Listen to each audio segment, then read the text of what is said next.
don't watch. Turn off the TV. Go and touch grass, please, for God's sake.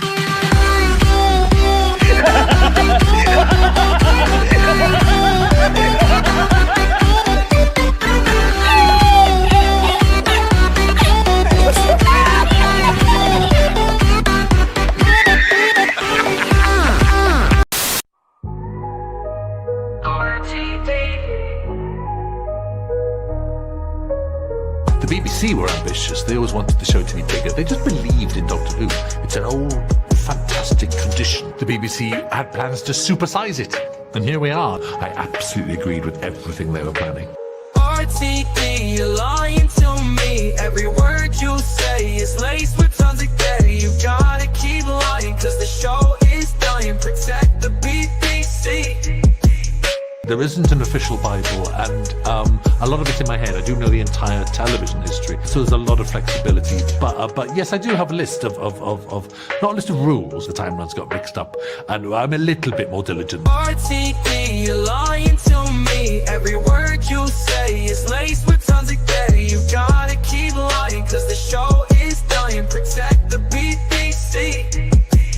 Their lead actor needs to be limitless. I want someone who's good at everything and describe, and we've absolutely got that with Ncuti. It needs to feel very safe for a young audience to come and watch. There's a kind of childlikeness to the Doctor that fits children. RTD, you're lying to me. Every word you say is laced with tons of gay. You gotta keep lying, cause the show is dying. Protect the BBC. You are coping and seething. You just can't accept what you're seeing. Yes, you're coping and seething. The truth it is scalding, and now you are molding and coping so hard. Coping and seething. Power of 1, the power of 2, the power of... Down to Papa Road, Fleet 182. The power of 1, the power of 2, the power of...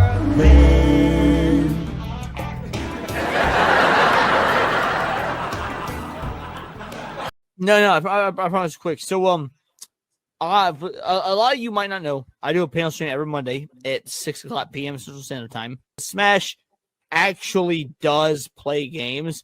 So not this coming Monday, but next Monday, the guest of honor is Mike Pollock, which you might not know by name, but is the voice of Dr. Robotnik / Eggman.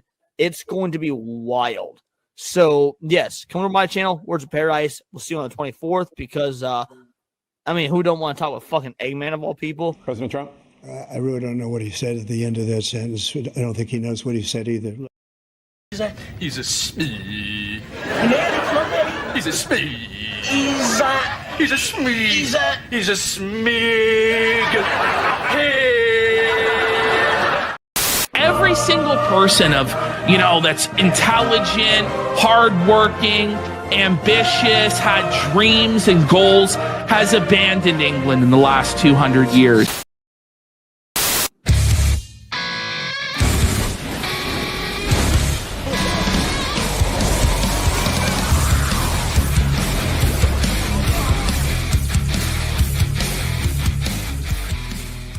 Holy crap! Holy crap!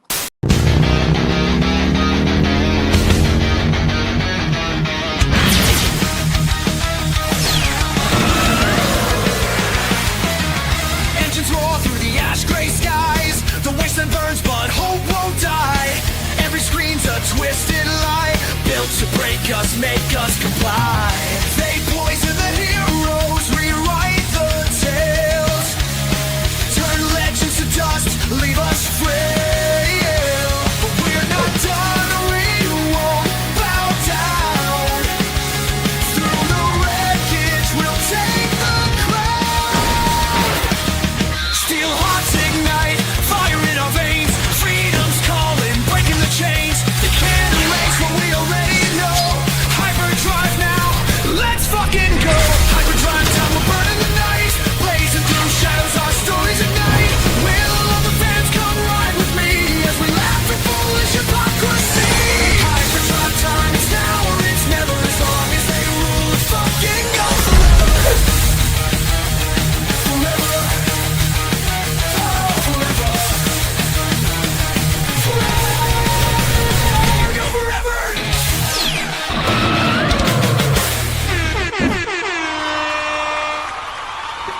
Yeah. Oh, that's right. Oh, that's right. Hello, hello, hello. Good morning, afternoon, evening, wherever you are in the world. For me, it is the crack of dawn, but for you, it's probably drive time.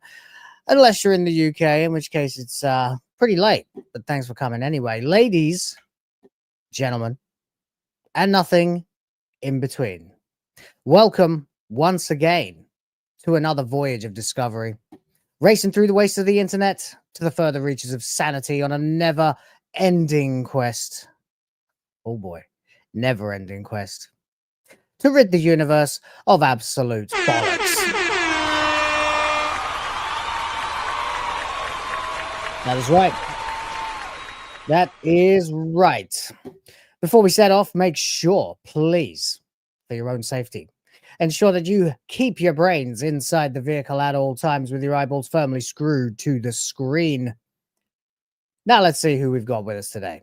Who's here already? War Maniac 209 is here, ready to talk about some Xbox hypothetical handhelds. But he's got a little bit of Truvian BS to get through before we'll get to that. But we'll get to that, certainly. Some stuff just sort of trickled onto my radar while I was asleep. So I woke up and thought, yeah, worth a griff. Gotta do it. Speaking of which, of course, Psydoc Spamfish is here. Says, hi, grifters. Hello to you. Hello to you too. Dan C. Sir Spamalot says, groovy. Groovy. Gotta love some Earthworm Jim lingo. Although you could also say 70s disco lingo. Dividing Dragon is here with some happy non-denominational blessings for absolutely everybody, no matter what your persuasion. And we love that. We do like that around here. None of that holy water waving crucifix screaming crap around here. Just happy times. Everybody's welcome. Everybody's welcome. Except the woke, of course. They can get in the sea. And the zealots. They can also get in the sea. For whatever I care. Sardoc says it's Tuesday in the UK. It's also, wait, what? It's Wednesday here. So there's that. But I won't tell you what happens. Don't worry about it. It's all good in the hood. Poopa Chalupa is here saying gifties, and we all know why already, because we can see the chat. Because the man, the legend, the man of the hour, the Tower of Power, James Opp is here, dropping memberships already like a true legend. 5 memberships already dropped for the Grift Force, pushing that green for Princess and Princess 2 to be of the fans. Thank you, James.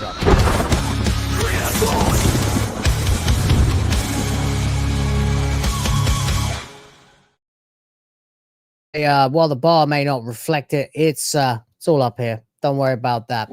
I'll tackle that one for everybody. Appreciate it. He's a true hero. You're right.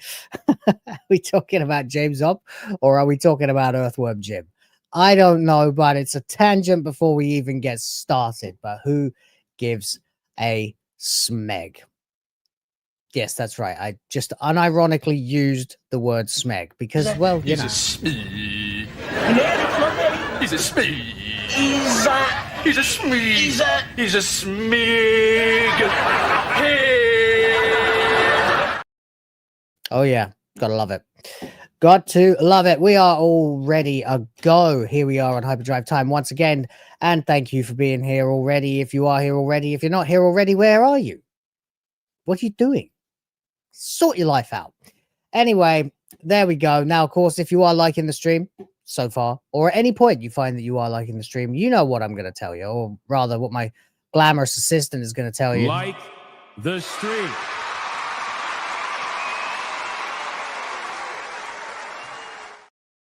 Absolutely, that's right. Make sure you like the stream. It helps to pick up some extra lost souls along the way.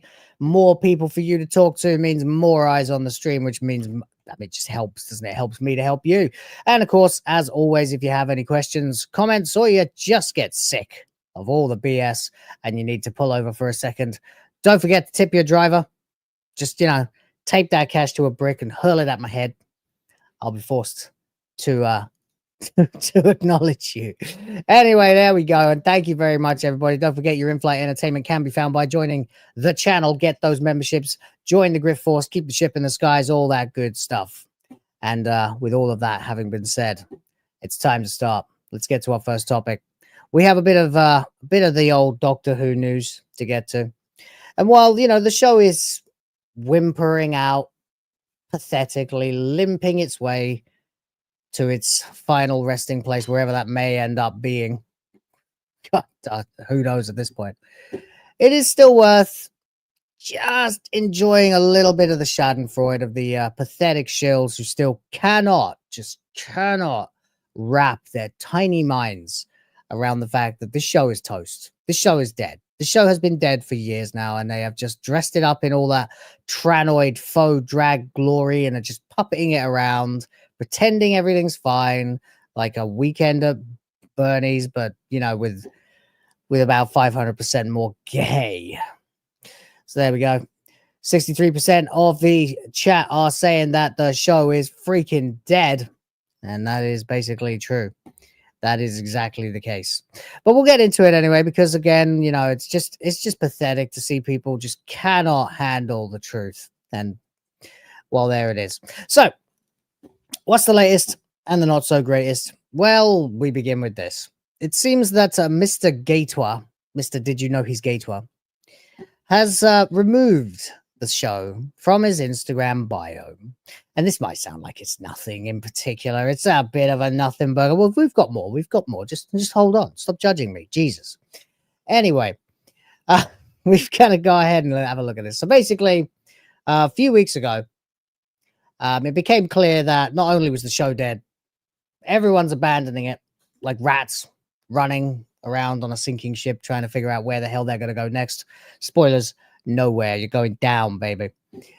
But of course, Mr. Gatwa, having got all that he can possibly get from Doctor Who at the cost of the show's legitimacy in every way, shape, or form, decided, well, it was at least rumored that he was leaving.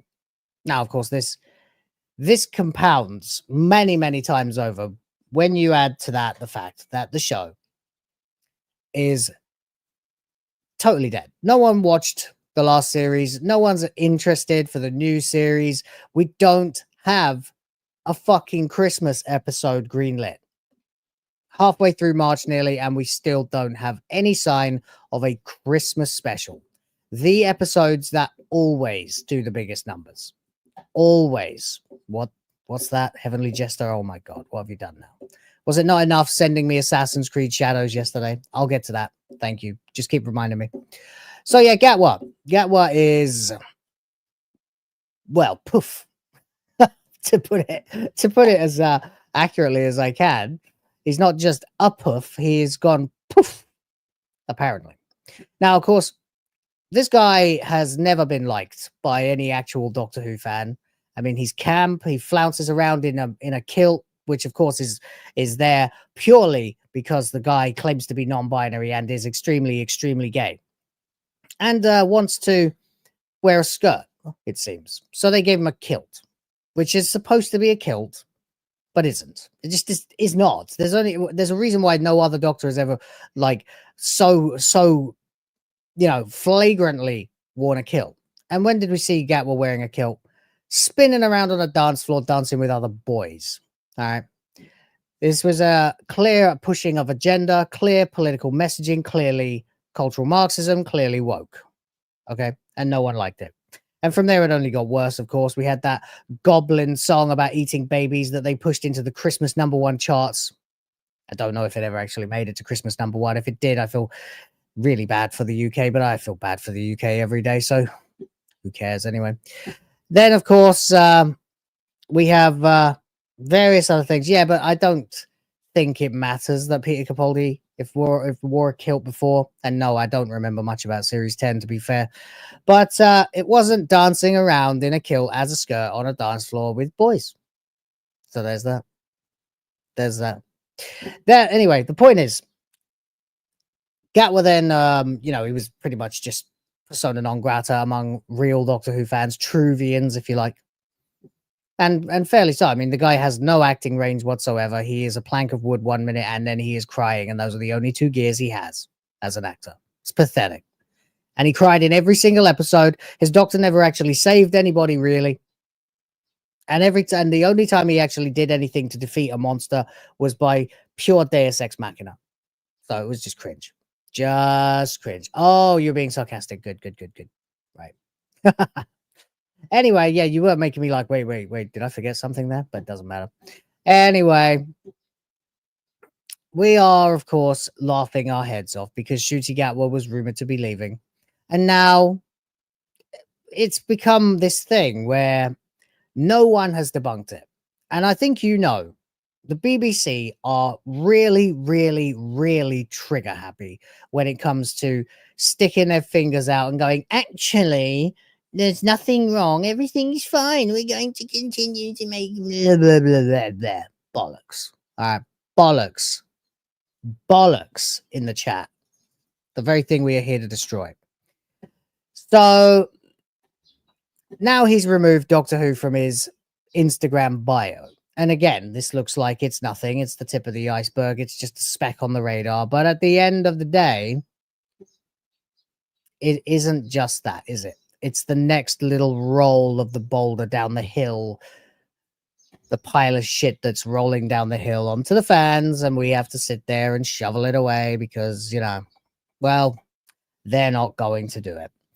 But it's just a glaring, obvious, irritating factoid that everybody wants to cope and seethe and say that everything's fine about the show as the actor leaves. No one debunks it. The showrunner is looking elsewhere. The special effects studio that used to make the special effects is closed. RTD, of course, is saying nothing about any of this stuff, and Bad Wolf has announced that they are open for new projects. There's no Christmas special greenlit. There's no third series of Gatwa. There is no series 16 or 42. It's not happening. They trickled out the announcement for this current series that's coming out in like less than a month now, or exactly a month from now, actually. In the middle of a Six Nations under-20s rugby game. I mean, how many signs of the apocalypse do you fucking need? Because, of course, everyone's going, oh, the season 2 curse is still about. Oh, he moved it ages ago. He never had Doctor Who in his bio. He had 15 at one point. No. Oh, no, I'm going to go jump in a hole and cry. My source is that I made it up. I mean, it's pathetic. It's pathetic. Yes, it may be months later, but but I don't think it actually is because people are actually reporting on it like it's fairly new. And it seems honestly like, I mean, it's been a year that we've been speculating about whether there would be another series. You never had to worry about this kind of thing in the old days. You never had to care in any way, shape, or form that there'd be another series of Doctor Who when the show was popular. The show is not popular. No one likes it. No one's interested in any of this shit anymore. Anyway, there, of course, is more coping and seething. This person here, Jack Alexander, says, thank you, Ncuti. Thank you, Ncuti, for being the doctor. Yeah, you gotta love it. You gotta love it. I do enjoy so much watching these people melt down. It's funny. It's really funny. I wonder what Mr. Todd is saying right now. Doesn't matter anyway. That guy had to sit in his car and cry over the fact that the last episode of the last series was absolute garbage, and you know there was no defending it. So that's funny. There's more cope, of course, in the comments. This is truly pathetic. What's pathetic? I'm just saying something nice. Yeah, no, that is pathetic. It is pathetic to say this. This guy's right. Stop believing this shit. I believe what I believe, and I've seen plenty. This is but another nail in the coffin. This guy's right. I actually like that. He's at least able to see reality, unlike a lot of these sad little bitches in their echo chambers, just jerking each other off with calming, soothing positivity, fake positivity in the face of the world burning around them. Just going, guys, just ignore the truth. Just ignore everything that you can see. Just ignore all pattern recognition. Don't use your brain. Don't use your eyes. Don't use your ears. Just sit there and pretend it's not happening. Why not? Well, I mean, obviously, there's a couple of good reasons for why not, most of which would be related to the fact that if you're not living in the real world, then you have no purpose That's all. You can contribute nothing to it. So you should probably just man up and face the facts. We have no Christmas episode. We have no third series. We have no sign that anyone is even working on it. No one's even commissioned it. There's no one talking about it. The BBC haven't commented. Bad Wolf haven't commented. Ncuti hasn't commented. RTD hasn't commented. Except that RTD has said something now, which we'll get to in just a little while. Just a little while. Just a little while. But of course, this is the stuff. There's like someone here says, "Is everyone convinced he's going now because of an Instagram bio change?" I think I actually replied to this one, didn't I? Yeah, I said no. We believe it because there were tons of articles saying it before the bio change, and nobody has challenged, refuted, or even tried to debunk it, including the BBC, who are infamous for that sort of thing. It's true. It wasn't that long ago we were reading this headline. Literally, it was less than a month ago. We were looking at this headline. Is facing the axe as the lead star quits. Now, yes, quits is in inverted commas. And that means that, you can't necessarily confirm it. Can't necessarily say, oh, well, it could all still be wrong. I mean, surely somebody would be able to say that. If this guy still works for the BBC would immediately have come out and said, no, actually, this is a bunch of bullshit. The Sun is wrong. They love saying the Sun is wrong, as the Sun is still a fairly right-wing newspaper. And the BBC, of course, are complete and total communists. So they love to come out and say, no, he still works here. They would love to come out and say that. They would love to prove him wrong. But they didn't. Why not? BBC? Why not? Your move. Anyway, there you go. It would, of course, be the earliest exit of a Doctor apart from Eccleston, who walked out clearly under protest after one series.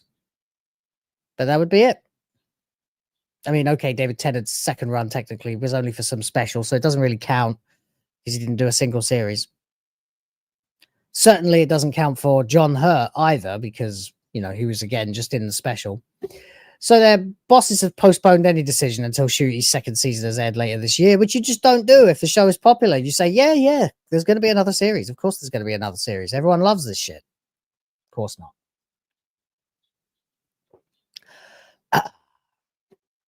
Love a cup of tea in the morning. Seriously, don't talk to me until I've had my cup of tea in the morning. I've turned into my mum. Anyway, so there you go. An insider said Ncuti does not want to be tied to the series beyond this and plans to relocate to Los Angeles with several Hollywood projects standing by for him. I'm sure we'll be seeing Ncuti, Did You Know He's Gay Tour in the all-new, all-black, all-gay remaking of Lawrence of Arabia. I'm sure we'll be seeing all kinds of headline acts in woke Hollywood with Ncuti Gay Tour very, very soon. I'm completely convinced of that. There you go. Imagine being in the future. I know. Anyway, there you go. So that was, of course, the story so far. And now it's not in his bio. People are noticing this stuff. People are commenting on this stuff. And again, once again, conspicuously absent is any kind of debunk, any kind of shoot down from the BBC or Disney. And of course, there's one more thing I forgot to mention in my long list of signs that the end is nigh for Doctor Who. And that is the fact that they had a Doctor Who con in LA right by Disney and no one from Disney showed up. This is the company that is supposed to be bankrolling the show because so badly do they want to get their hands on Bluey. And the BBC has the international distribution rights. Apparently, well, that's the last we heard anyway. So in order to get Bluey, you had to finance Doctor Who to the tune of £100 million. Oh dear. And they did. They made 2 series. Great. And what now? Snubbed. I mean, yeah, sure. I think it was at the Fringe or somewhere like that when some Disney dicks came out and said, oh, we love having Doctor Who on our platform. It's so wonderful. Oh, yes, it's so great to have Doctor Who. And just compare the marketing, of course, from last year to this year.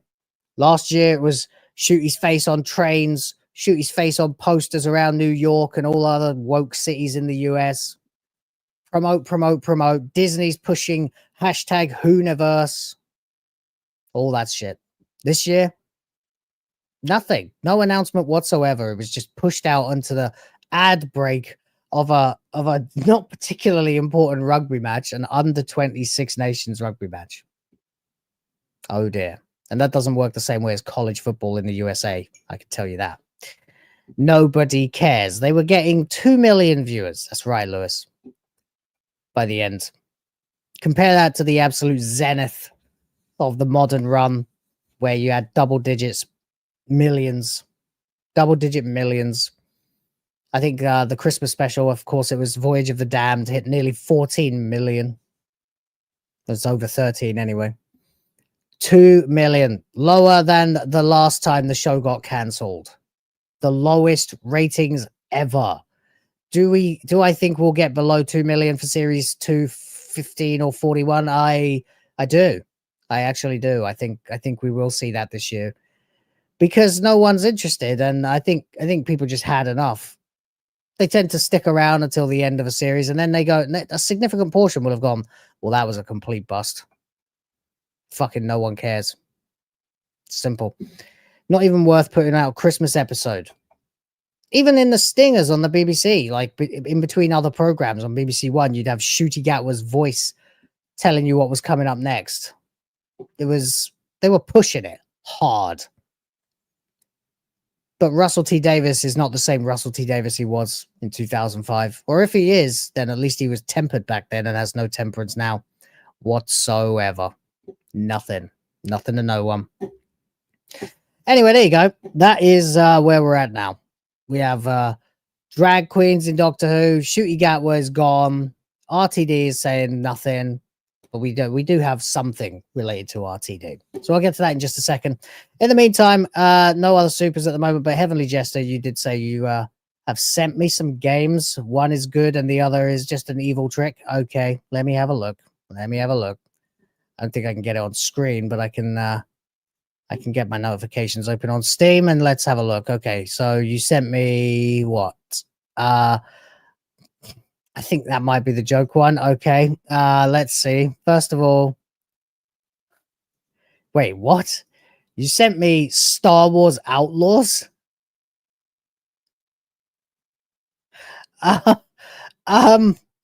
Okay.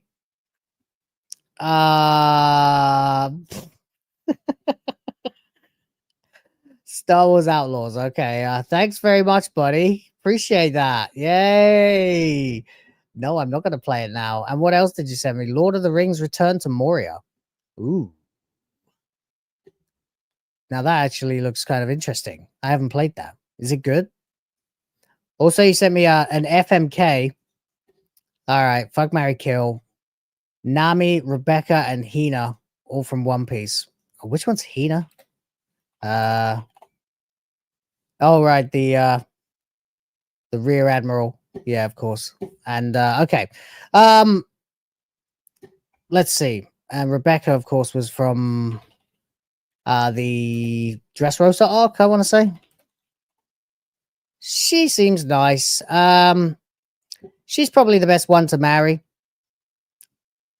Although I'd really rather go after Nami, but Nami's not very trustworthy. So I guess fuck Nami, marry Rebecca, kill Hina. Fuck the Marines. There you go. Thank you very much. Anyway, so let's get on with it again. And thank you for the games, man. I appreciate it. I know one of them is obviously cringe that I would rather drill a hole into my head than play. But, well, I mean, it might be worth it for the grift one day. Who knows? If you would like to support the channel and get more gaming streams, please do help me to fill up this bar, which unfortunately does not reflect memberships, but super chats. I am keeping a note of the memberships as well, though. So thank you, guys. Yeah, we have a goal. It's $50, not a lot. By the end, if we can get that together, there'll be even more gaming time. So thank you very much. Oh, yeah. My favorite type of Zoan Devil Fruit. I'm not sure. Well, I mean, choppers would be useless for me because it just make you more human, unless it's the Nika model. So I guess Nika probably is the best. What else? What other Zoan types are there? They're all a bit... they're not my favorite in general. They just sort of turn you into animals and various things like that. What else do we have? I guess the one that Lucci has is pretty cool. That's not bad because, you know, you literally turn into like a cheetah or whatever. But I mean, overall, I guess being able to turn into a giant badass dragon, like mythical type, probably would be the best, I guess. The dragon would be the best mythical type. I don't know about ancients, if there was like some kind of I'm not sure, actually. There's too many to choose from. Far too many. It's like a whole stream in itself. But I guess overall the cheetah one is pretty cool. Pels is good, the one that turns into a falcon. That's cool. And also overall all of them would be dragon, because you get to turn into a dragon. But over all of them would be the human fruit model Nika, because I mean you can literally just become a cartoon and do anything you want. So that's pretty cool. Anyway, there we go. Thank you again for the gesture. I appreciate it. So anyway, yeah, we're going on with Doctor Who, because it does turn out that RTD has got some news surrounding him, and that would principally be, well, let's just take a look. This is from Radio Times. So, you know that there's an air of legitimacy to it. It says, Doctor Who's Russell T. Davies, or Rusty Tin Dildo, if you've been following the channel, says there are conversations, everybody. We're having conversations. That's all, okay? About next showrunner. Seriously? There are two ways to attack this. First of all, okay, so you are in fact saying that you want to leave the show. I mean, that is absolutely Russell T. Davis's way of saying, yeah, I'm fucking out of here. There's that. And then there's, of course, the other angle, which is, do you really think there's going to be a show to run? How much more money are people going to sink into this dead horse before they finally just accept that it is, in fact, a dead horse and move on with their lives? There we go. Anyway, thank you, Justin. I'll get to that in a second, mate. So the forthcoming season 15 will be Davis's second full run since returning to the helm. Okay. Well, when the time came for former Doctor Who showrunner Chris Chibnall to pass over the reins, God, I can't believe we had to sit through that bastard's run. Fucking unbearable. Few predicted his replacement would be Russell T. Davies, who made an unexpected return to the show several years after his previous stint. Some people did actually expect it, to be honest, because these Fitzroy dickheads have never been able to actually get away from the fact that, fucking hell, hello, have never been able to get away from just passing the show around between them. And I don't think they were ever, well, I mean, Moffat, I'd say Moffat was a serious fan. RTD probably saw it as a way to push his agenda, but enjoyed the show well enough to actually make some competent Doctor Who. Although you can say the tone was very different, but it was at least popular back then. But then maybe it was just us. Maybe we had less scrutinizing eyes back then. Everyone has a different appeal, different angle on all of these guys. And there are a few people who can't stand any of them. And I understand that as well, because they did change the show. They changed the show considerably from what it once was. It became much more emotional, much more of a character-driven thing rather than a story of trying to go through time and space just for the fuck of it and, you know, encountering all these evil dickheads and just beating them because, well, you know, it's the nice thing to do, isn't it? So, yeah, there you go. So when Chris Chibnall obviously came in and just nuked the damn show, they thought that we would get it back on track by getting Russell T. Davies back. I want to be on record right now just saying I never thought that RTD would save the show. Okay, I was one of those skeptical bastards even back then who said, well, let's look at Russell T. Davies in 2005, shall we? When everyone was tolerant, but still no one was really going to tolerate such graphic shit, right? So it was like, okay, you can have Jack Harkness. He's a pansexual, whatever, alien man. And of course, as such, he finds everybody attractive. So yeah, of course, he's kissed the Doctor, but only kind of in like a, you know, respectful way. But for him, it obviously is a bit more than that. Anyway, whatever, we just sort of shrugged our shoulders and went, all right, whatever, I guess. And, you know, it went on from there, And of course, eventually when Russell T. Davies came back, we were in the midst of peak woke DEI ESG bullshit with all that US aid and UK aid going out to the BBC and other companies to push this DEI narrative. And RTD says, oh, well, isn't that splendid? I can be truly untethered now. Yeah. Result, cringe. Crying, mincing, flouncing Doctor who wears a skirt, dances in gay bars, and kisses men, even when he thinks his assistant's life might be on the line. He ignores her for an entire episode to go and change some strange alien sausage.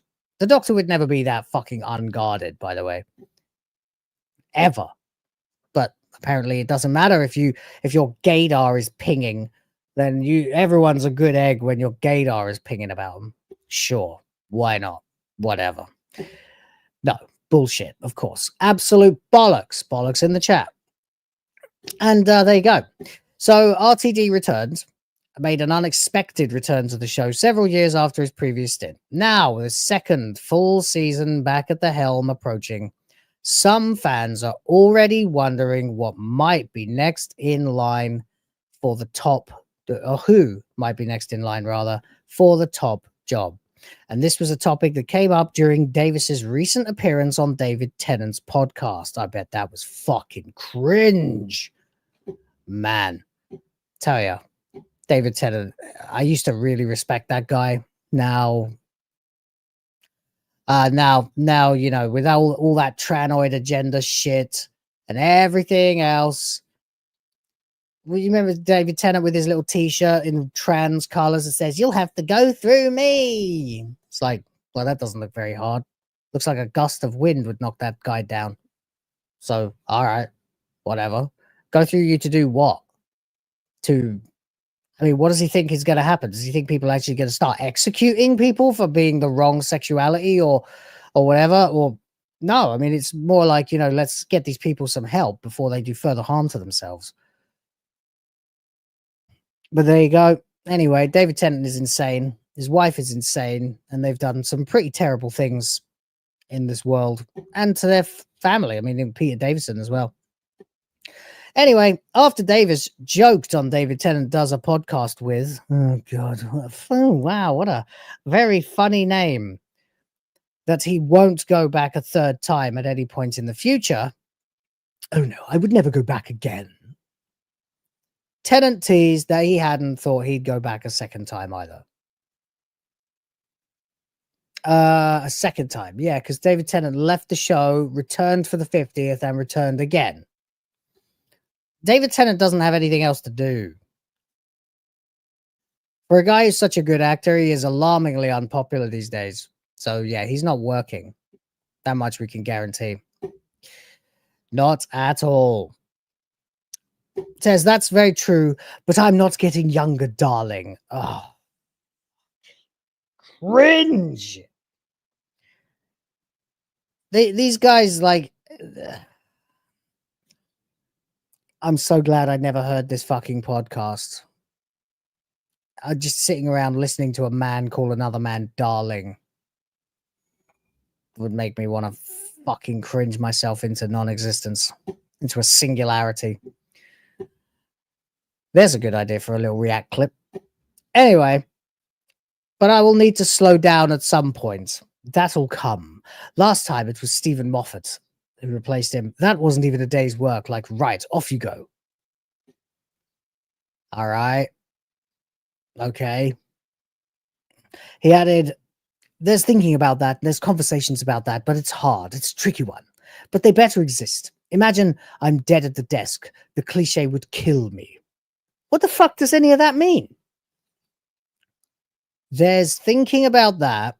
There's conversations about that, but it's hard. right? It's a tricky one, but they better exist. Who? Your replacement?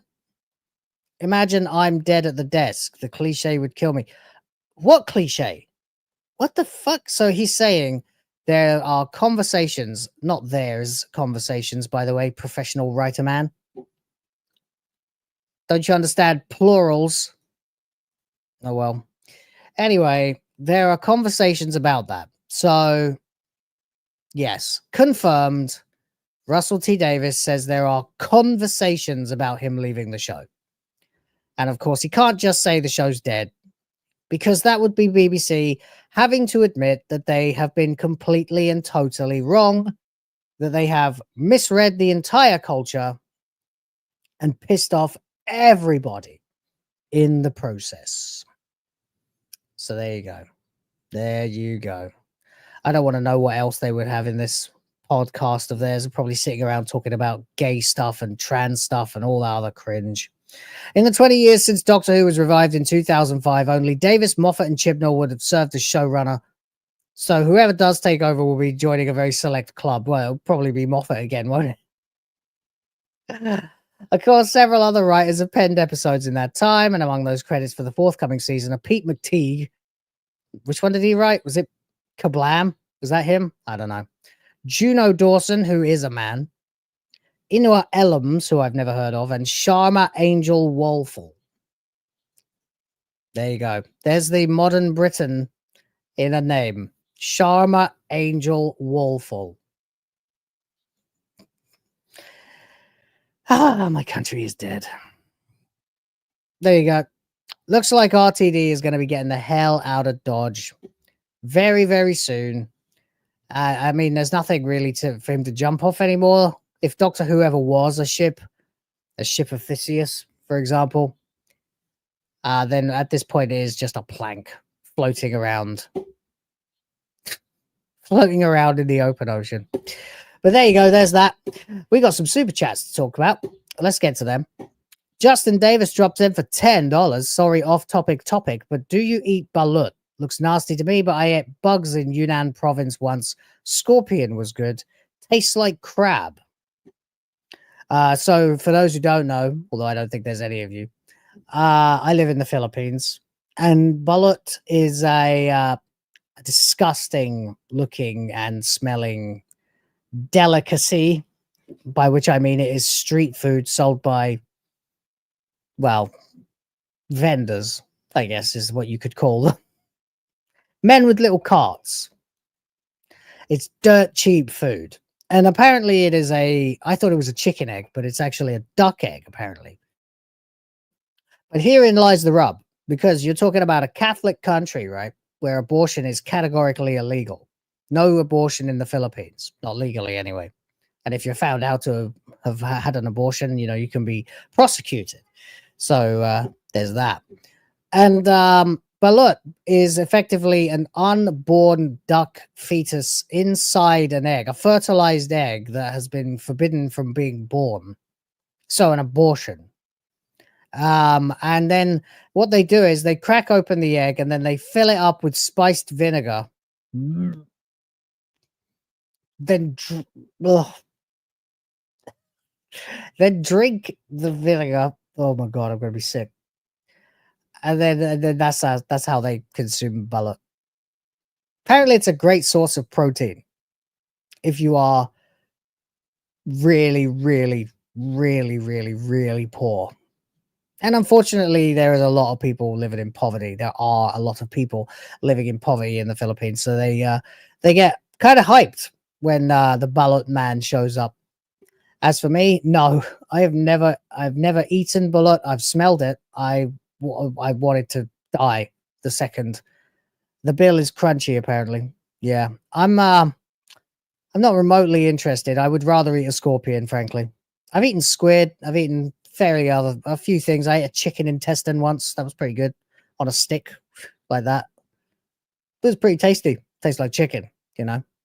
I didn't know what it was when I ate it, so I just ate it, and then I found out it was a chicken intestine, and I didn't regret it. But I can't with balut, man. There's just some things that you can't.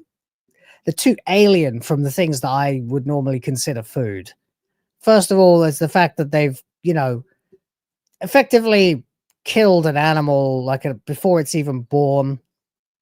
And I'm not a vegan or anything like that, but something rubs me the wrong way about that. It's just my impulse.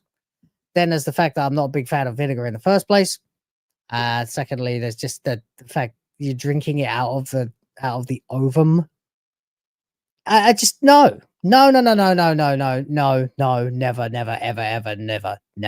never. My life's work is to make sure that my child and my other child that is coming, for as long as we live in the Philippines, never has to reduce themselves to eating balut. Ever. No way. And thank you for helping to make sure that that never happens with your $10, Justin. So thank you very much for that. I appreciate you, buddy. I really do. Drop it.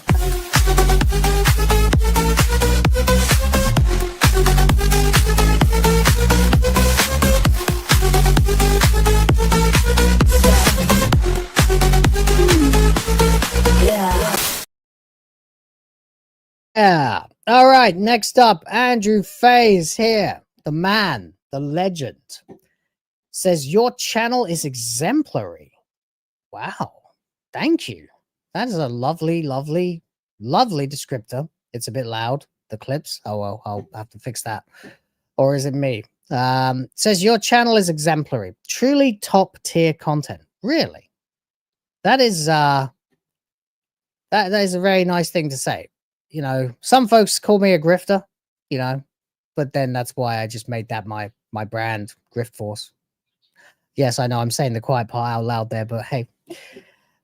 It says, now kindly fortify yourself with a robust dose of caffeine, as I've just wired you $50 to sharpen your focus and fuel your valiant crusade against the woke Marxist zeitgeist. Onward. Wow. Onward indeed. And thank you very much.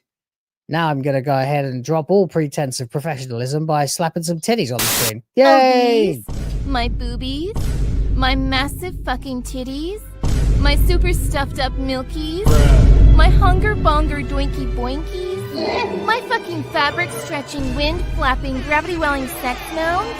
You mean these super duper ultra hyper goddamn motherfucking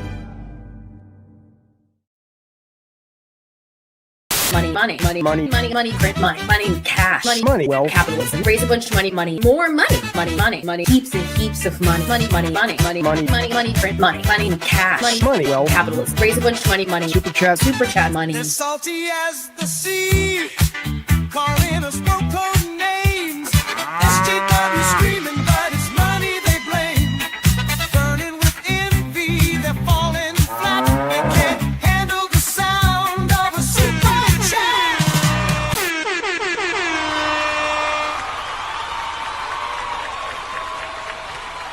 Yes, thank you very, very much, Andrew Faye, for just coming in and just filling the bar up all by himself.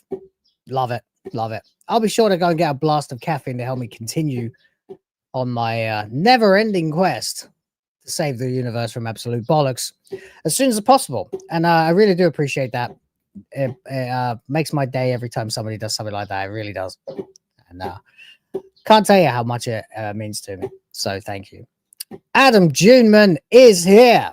Long time no see, pal. Appreciate you. Says, for 10 months. Wow. Damn, man. Getting up there now. That's impressive. Says, just finished watching lawsuits against Trump failed. I mean, what are you going to do? You can't sue Trump. The man's done nothing wrong. Ever. Well, not ever, but you know what I mean? Like, he's done nothing to warrant any of this crap. It's just embarrassing to see these people break themselves trying to take this man down when he always wins. And the reason he always wins is because, like I said, he hasn't done anything to warrant it. These dickheads keep lighting little fires and then going, oh, it's Trump, there's a raging inferno, there's no smoke without fire, he's evil, he's corrupt. It's bullshit. The man is just trying to, quote unquote, make America great again. He's a fucking hero. What kind of man takes a bullet to the ear, right? And you got to remember this. This is a part that no one ever really mentions anymore. If you've just been shot, probably for the first time in your life, and you've gone down, you're completely covered in Secret Service, and you can see your own blood, you don't know what else might have happened. The adrenaline is surging. For all you know, you are going back there to die. Really, let's be honest. And he still stands up, puts his fist out, and tells everybody to fight. That is what you call a fucking leader. Damn right. So, yeah, I mean, that didn't stop him. Bring your fucking lawsuits. You got no chance. No chance in hell. It's pathetic. It's hilarious, actually, to see the way that the people are responding to this, because they are so impotent now, the left. They are so impotent. All they can do now is just stand outside singing gay little hippie songs, acting like they are actually achieving anything, like there's some kind of revolution. No, you fools. You're the remnants of the corruption machine. So don't try and kid a kidder. Everybody can see through you, especially Trump and Musk. So there you go.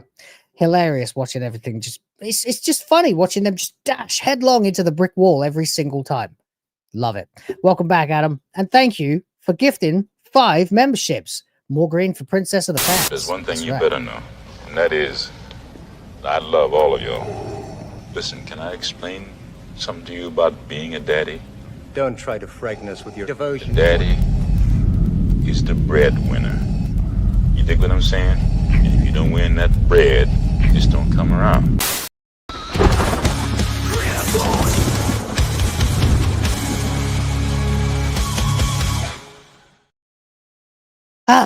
Thank you, guys. So very generous. Love it. It's amazing. Thank you very much.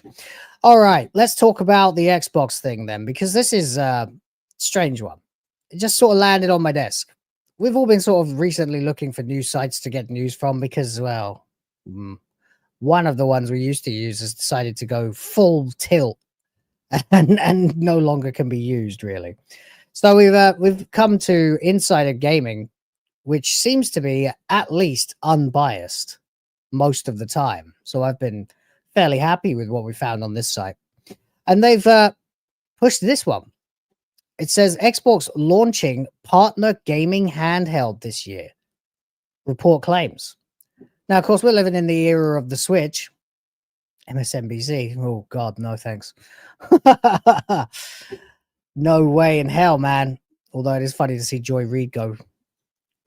Vile bitch. Anyway, Xbox launching partner gaming handheld this year, report claims. Now, this could be really interesting because, I mean, I've never been an Xbox guy.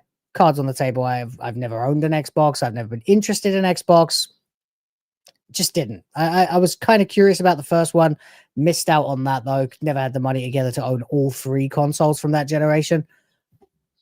And from there, then the 360 just became like the device of every obnoxious dickhead that I knew. So I kind of got my back put up against it that way. Like I was like, no, I'm not interested in that. I'll stick with my Wii and wait for the PS3, you know? So I sort of just ended up missing the boat on Xbox a fair bit. Although I do have an account for like PC gaming purposes. And of course, then there was the infamous 2013 E3 fucking botch of legend. They just alienated the shit out of absolutely every gamer who may have been interested in the Xbox One, apart from the truly boneheaded.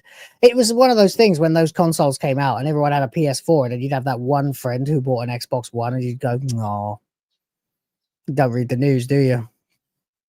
Need to pay attention, buddy." But anyway, obviously the brand is dying. I mean, the brand is okay, I suppose, but the console itself is dying. The Xbox Series X, Series S, no one gives a shit about them, man. They're irrelevant as fuck. Add to that the fact that Game Pass is more or less undercutting everything in the gaming space, and lots of games have just gone and bricked themselves by being on Game Pass day one. Loads of games have lost a lot of money by doing that. So it's kind of like they need something to keep them relevant and in the game. And there is a gap in the handheld market because they're looking at the popularity of the Switch, I would imagine, and seeing what's out there. You guys talking about Tropic Thunder for? Oh, you went full retard, right? Yeah, they went full retard. They certainly did. And yes, you're right. Tropic Thunder. It's been a while for me. I need to watch that again. I'll probably show the missus it if she'd understand the comedy.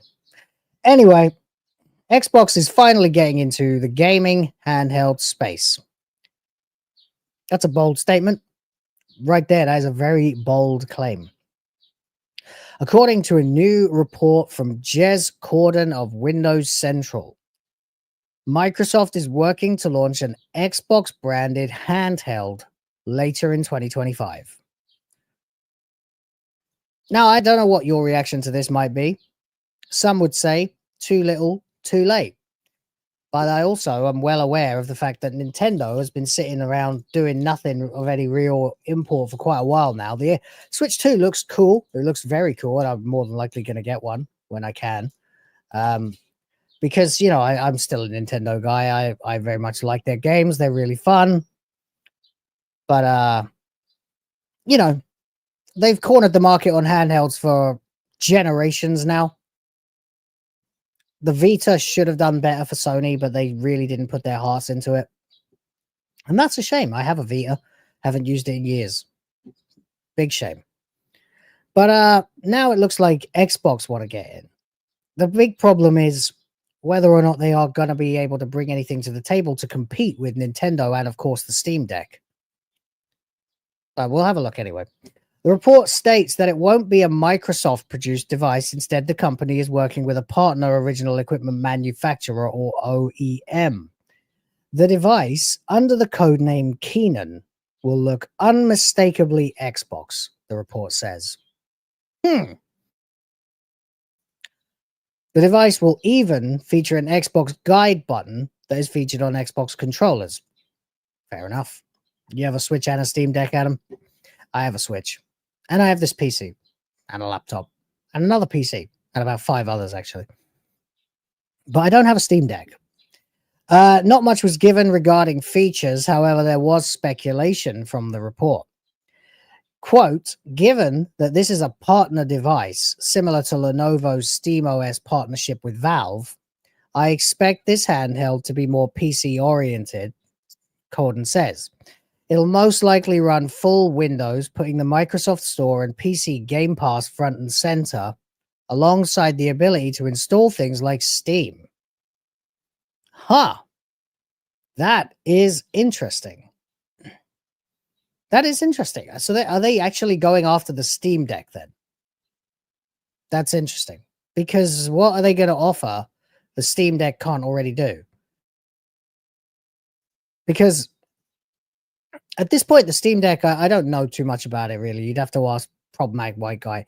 He's the Steam Deck guy on our team. You can install Windows on it. You can run stuff from it. He's talking about even streaming from his.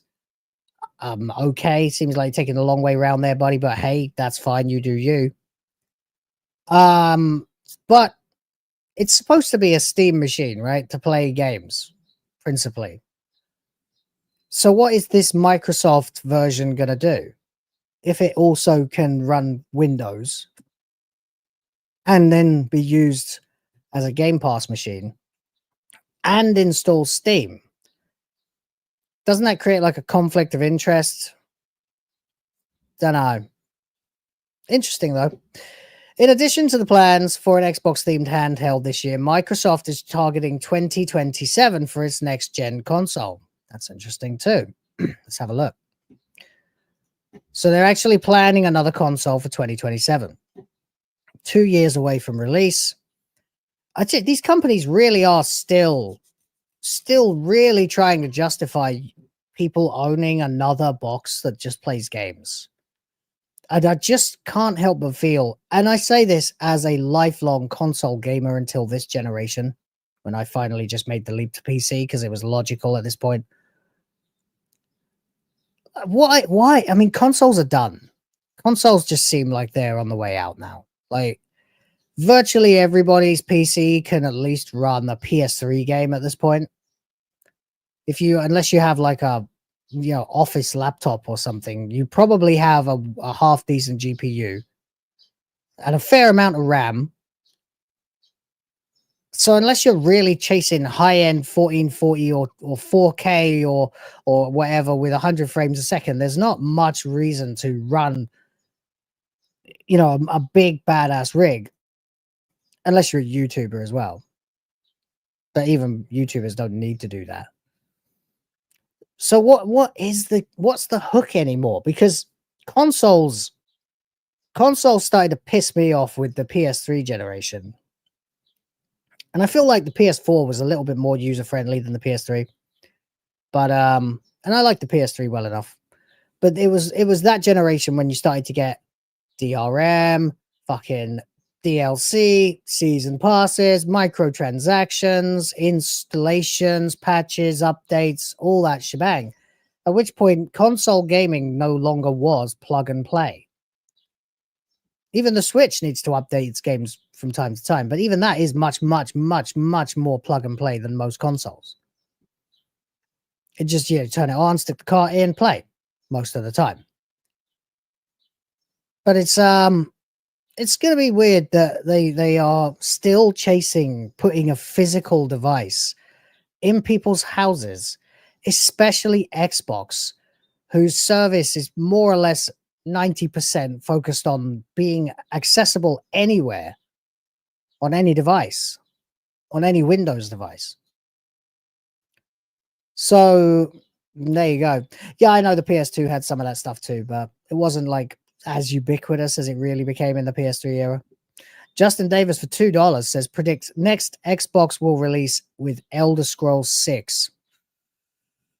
Well, if it's an exclusive, that would be a way to do it. But then anyone with an Xbox account on PC would also be able to play it.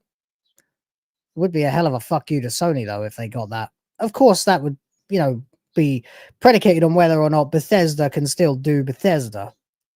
Because the last time they tried that was Starfield, which was pronouns, of course. We all remember the rant.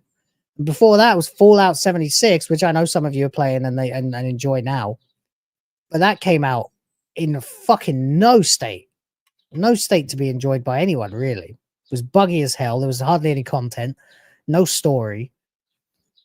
It's been a real long time. If it still feels to me like Bethesda hasn't really done a Bethesda since Skyrim, and that was 12 years ago. So, yeah, I mean, if they can still make an Elder Scrolls game that feels like an Elder Scrolls game and doesn't try to force you to have like fucking trans flag colors and pronouns and stuff like that, then they may stand a chance. They very well might. It would be a way to sell an Xbox, I suppose, if it was exclusive, but I don't know. Anyway, thank you for the 2. Yeah. So, yeah, it looks like they're going to be closer to Windows than ever before. Why are they doing this?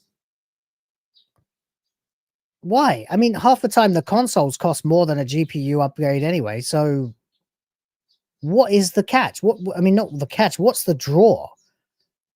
As I said, I'm a lifelong console guy.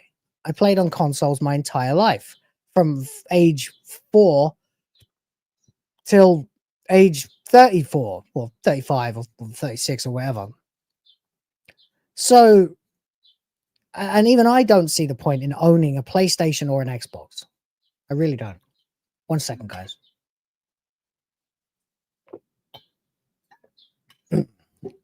Right. So in addition to the new consoles, Microsoft is reportedly planning to launch an Xbox partnered handheld gaming thing, and that takes us back to where we were.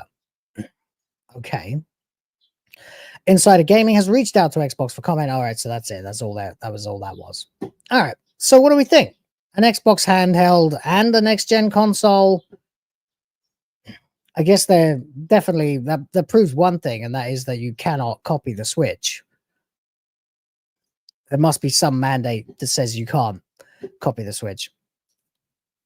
But it would be a weird move because, again, Xbox seems like it's kind of a dying brand in terms of physical machines. But so then what's the draw? Again, what's the draw? It doesn't do anything a Steam Deck can't do. The Xbox doesn't do anything a PC can't do. The experience of using these machines is getting closer and closer, by design, getting closer and closer to PC all the time. So why God's name, would anybody want to spend money on an extra machine? The only reason possible would be for portability. So then you have to make a choice between the Xbox handheld that's theoretically coming out or a Steam Deck. It's just bizarre. And I mean, a lot of people can play Steam using Steam Connect or Steam Remote or whatever the fuck it's called. So, yeah, I don't know. I mean, it sounds kind of like it could be cool. It doesn't sound like it's going to change anything. And if you're not innovating or changing something or making it simpler for the customer at the end of the day, there is no draw. People will always go with the path of least resistance. Gamers especially will always take any exploit they can get. Well, unless they're deliberately trying to make it difficult for themselves. Some do. But that doesn't just apply to actually playing games. That also applies to being a customer. This is the reason why, and I bring it up all the time, actually, but this is the reason why iTunes destroyed P2P music sharing, like Napster and Kazaa and LimeWire and FrostWire and things like that, because at a certain point, it became easier to just pay 99 cents, get the song you're looking for, and not have to worry about malware and spyware and all other manner of disgusting, horrible programs that can get installed in the background of your PC when you use those services. So you get safety, security, and the music you want, and you only had to pay like 99 cents or 99p in the UK to get it, which is why it made that P2P sharing, piracy, obsolete. What is an Xbox handheld and a new Xbox, fifth generation Xbox going to actually change? Like, what is going to be improved? What is going to be made easier for the customer? Again, plug and play was the draw of consoles in the old days, in the NES, the SNES, the Mega Drive, etc., Genesis, if you're American. In those days, you would, or even PS1, that era, and to some extent PS2, you would just put the thing in the machine, turn it on, pick up your pad, and the game plays. That was the point. No fuss, just play. There you go. Just having fun. It was supposed to be simple for the customer. This doesn't seem like it's simplifying anything. It seems like it's just throwing another useless machine into the mix. I mean, if there's a way you could market it too, you could go, well, this is going to be a hyper plug and play Xbox experience. Okay, that sounds like it's pretty simple. Sounds like it's a fairly good idea. Simplifying it for the customer. All this is saying is you're going to make it another not quite PC that will run Windows and have Game Pass on it. See, that's why I was like coming into this completely blind with an open mind and like an idea or two about how it could be optimistically done. And yet now I'm just sitting here thinking, what's the fucking point? You've just done the same mistake you've made time and time and time and time again. Consoles should not be like PCs. They should be nothing like PCs. They're supposed to be an option for people who don't want to tinker around with a PC all the time. You don't want to have to run an operating system and then boot up a game and then make sure that they have the specs for it.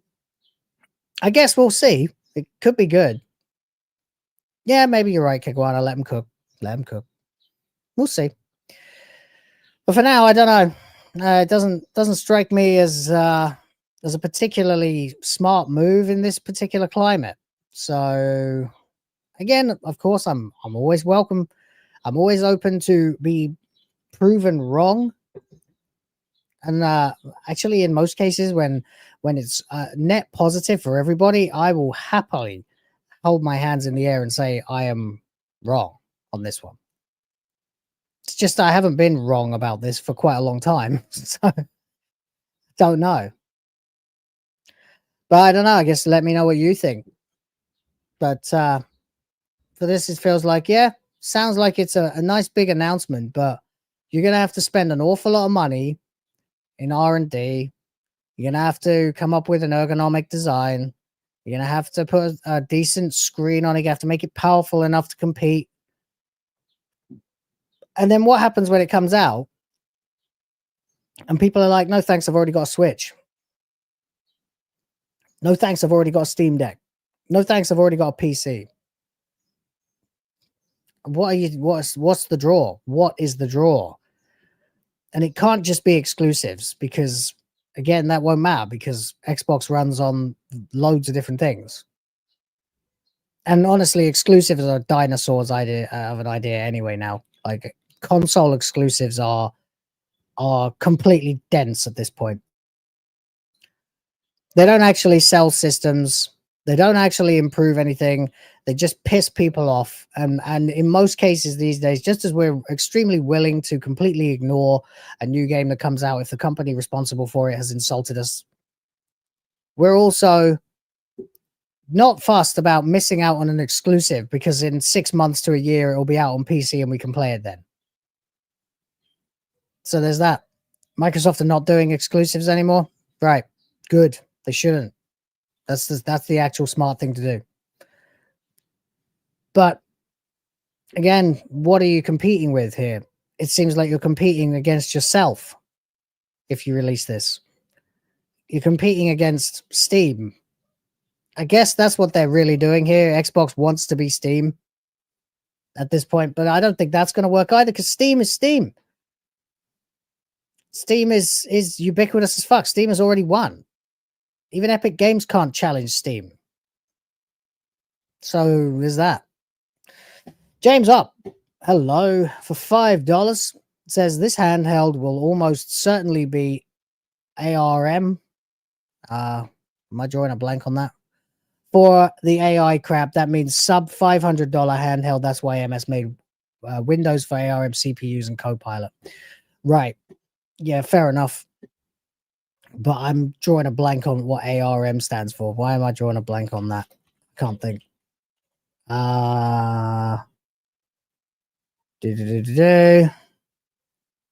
What does it stand for? I can't think. It's driving me crazy. Advanced Risk Machine?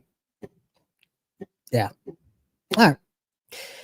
So, yeah, maybe it'll be something like that. Yeah, just... I mean, AI is taking over everything at the moment, and that's basically why I'm getting sick and tired of AI already. I use it sometimes to make music and things like that, but it begins to drive a man crazy after a while, because it makes so many mistakes still. It's not perfect by any stretch, and if it becomes perfect, then we're all worried that we're going to end up living in Terminator or The Matrix. But thank you for the 5. Do tell me if I'm completely off base with any of that, because I am no expert. So hands in the air there. Speaking of AI, though, there's a curious little video leak that came out of Sony recently. And this has raised a few eyebrows, most notably mine. And also, there's another element to this that we'll get to as we scroll down. But video leak reveals Sony is working on AI-powered PlayStation characters. Something very weird about that. Not sure. Anyway, it says a new leak has shown that Sony is working on AI-driven characters from some of its PlayStation franchises. The leak, which was originally shown to The Verge. Adjustable rate mortgage. Oh, right. Think Raspberry Pi. I see. Yeah. But it's now public, shows for Horizon Forbidden West's Aloy, which is the worst Aloy, by the way, talking and responding to someone asking her questions. Now, of course, I decided to go and check out the link. And, well, sadly, what I discovered was this. The video has been taken down due to a copyright claim by Muso TNT Limited. Don't know if you can see that. And those are the guys who sue people for Sony.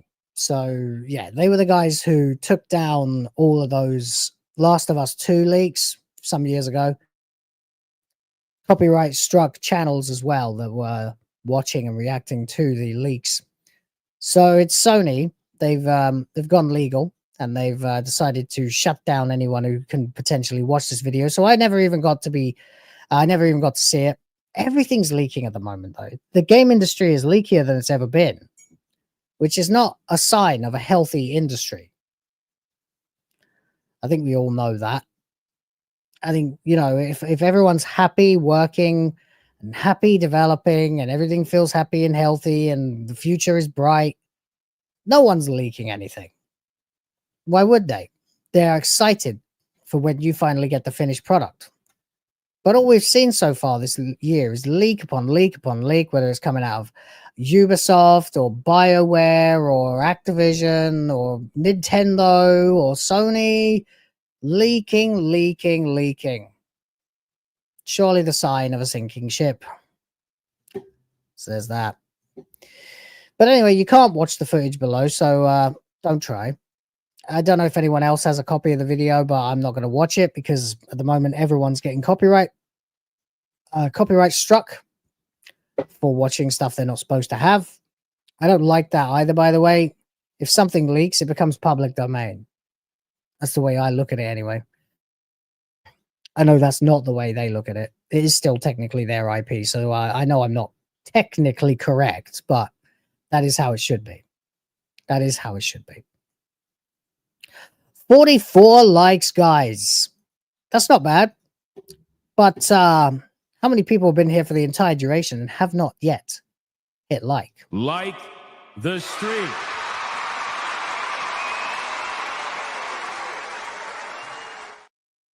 Yeah.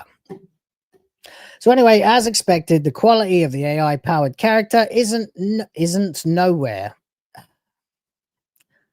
All right, come on, guys. English is nowhere near the quality of having a team of developers working on it. But that hasn't stopped Sony from hyping it up in a presumably behind-the-scenes presentation that went public. Feels like that's an incomplete sentence there. As that blah blah should be a comma and then finish your thought. But okay, I guess nobody's perfect. The standard of writing in this world these days is fucking awful. Anyway, as said by Director of Software Engineering at Sony Interactive Entertainment, fucking hell, Sharwin Raghobadajal. Wow. Raghobadajal. Sharwin Raghobadajal. I guess that's meant to be. The footage is just a prototype that has been developed alongside Guerrilla Games. Okay. I guess fair enough. So they're just playing around with it at the moment. It would be nice to actually see the video, though. Even if it's janky as fuck, it would have been, you know, pretty useful. Autocorrect is also a bitch. You're right. Yeah. I find more often than not now that autocorrect is responsible for pretty much all the mistakes I make when I'm tweeting or something along like that. Ting tang walla walla bing bang. Yeah, exactly. God, that song's gonna be in my head all day now. Damn it, so spam a lot. While it's clearly not up to par with traditional development methods, Sony's exploration into AI is likely going to turn a lot of heads in the industry. Auto incorrect. Yeah, very nice. While it's their exploration into AI is likely going to turn a lot of heads in the industry, especially developers. Well, yeah, I mean, this is the problem. Everybody is now getting into this AI thing, and it's starting to look like they're just using it to cut corners. I saw this when I went through the background documents for the GDC, which of course is coming up and is extremely shady and sinister, and everyone should be talking about that. Apart from constantly wanking on about gender diversity and racial diversity and etc., they were also going on a lot about AI, trying to find out a lot of data about how developers use AI. And it seems that a lot of developers are open to the idea of using AI to speed up development. And if that was what it was alone, it would potentially be a good thing. But it actually ends up looking more like they are just using it as a way to cut corners, which is extremely irritating to see because the games industry is already very, very, very, very lazy. And we don't really need to give them more ways to cop out, more ways to avoid actually doing any real work. It also allows more and more untalented, directionless activist trash bag scum into the industry if they can just do some basic AI programming. So there you go. Someone is getting sued for taking others' work using AI. Yeah, of course.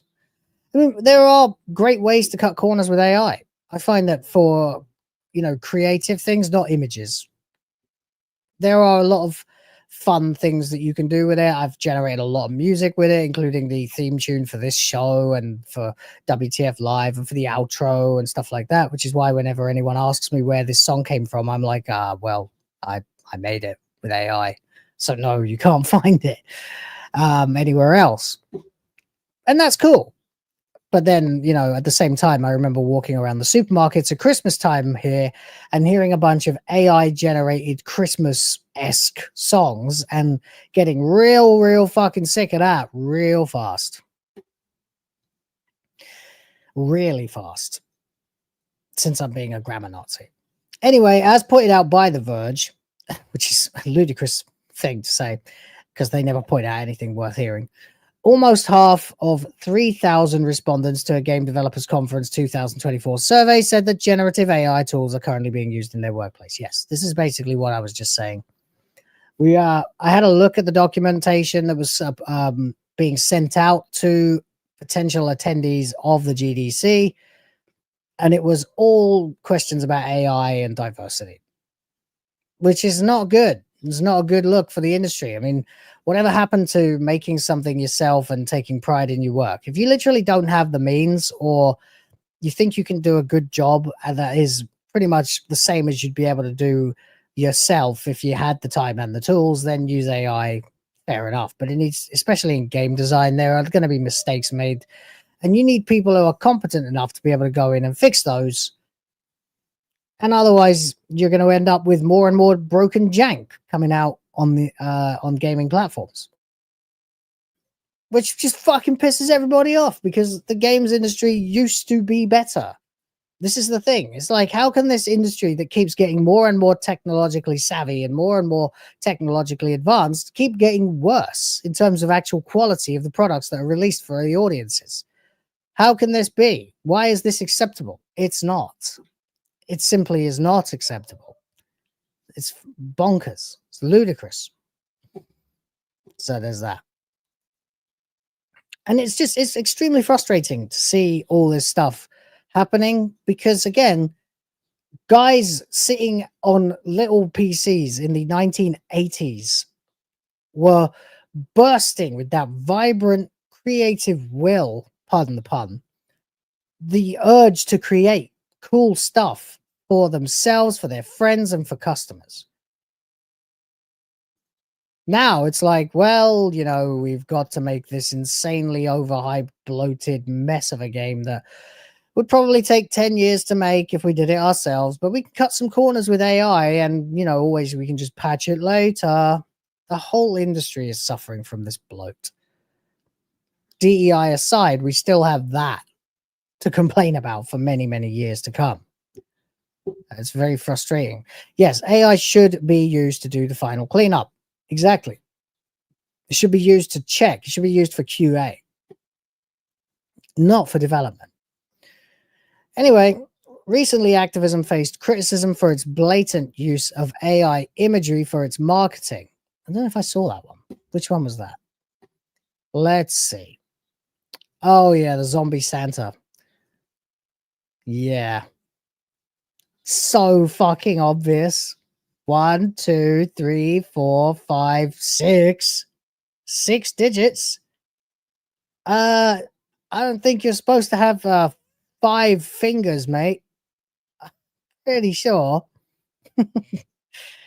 Terrible. Yeah, that was the Call of Duty Zombies thing.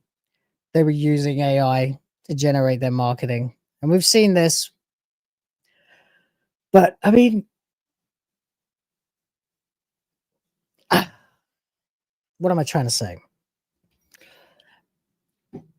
Who's responsible for this? Who looked at this and just signed off on it? If you know that your employees are using AI, assuming that they know the employees are using AI, then you should be checking even more of a scrutinizing eye. There should be someone hired, one person, one fairly cheap, relatively low-level employee who's paid to just look at your marketing and anything you generate with AI and go, yeah, no, back to the drawing board. This is even a simple thing to fix with Photoshop. It's ludicrous. Yeah, alien zombie, exactly. Yeah. Fucking inbred Santa zombie. So yeah, he's obviously got too many fingers. I mean, this is a common thing too. Like everybody who's used AI has seen this happening. It's gone a long way in a very short space of time. It was only a couple of years ago when the hands weren't even rendered properly. It couldn't even do hands. But now it's still making these basic mistakes. And there needs to be a human being to look at it and go, that's wrong. Do it again. Or just give it to someone to Photoshop out. It's not difficult. You can use the spot healing brush to take this shit out. Crazy. Crazy. Fucking embarrassing. Generative AI tools. Yeah. To create in-game assets. Cutting fucking corners. You expect to make millions and millions of dollars when you release these games, but you can't be bothered to hire someone to do your marketing for you. You'd rather just get an AI to do it for free or for a low cost for a corporation monthly fee. It's lazy. It's just laziness. That's all this is, just laziness. There's a reason I don't use AI to make my thumbnails. First of all, I like making thumbnails. I do. I find it quite relaxing, actually, and interesting to align things properly and produce like nice looking shit with big bold words that make people want to click, because that's the game. Some people do use AI to make thumbnails, and you can usually tell, because most of the time it's for some image that would otherwise never have existed. I still think that's lazy. I do. And I always will, probably. So there you go. Yeah, the community criticized the shit out of activism for that one, for a lack of effort. Exactly as I am right now. So there you go.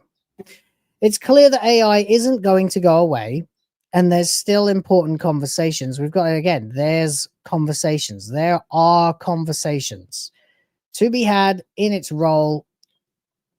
Don't you mean on its role in game development? But some of the current use cases are becoming very questionable, especially when it comes to video games and the art form. There you go. There we are. This is just, it's just more corner cutting, cost saving bullshit from these penny pinching companies. Now, AI versions of characters, I mean, I'm not sure what they would do with that. I mean, I could understand it if it was like a funny gimmick, like you can have on your PlayStation 6 or whatever, like, you know, an AI that talks to you, you can issue commands to, and you can tailor it to look like one of your favorite PlayStation characters and behave or something like that. So you can have an Aloy or a Kratos or a Lara Croft or whatever. But ultimately, what they're going to use this in the actual games, right? They're going to have the characters think for themselves or something while you're controlling their actual physical movements. But really, what does that add? I guess if they're a quippy character who likes to say stuff while they're doing the thing you commanded them to do, maybe you'd get a greater variety of commentary. Maybe I'm thinking too small. I don't know. But what do you really gain from having an AI version of a character instead of the traditional version that's been made by a person with care and attention? AI simply is not ready for prime time at the moment. And when it is, it will destroy people's jobs. You know that. Because if the companies are willing to cut corners now using AI, what are they going to do when the AI becomes vastly more competent?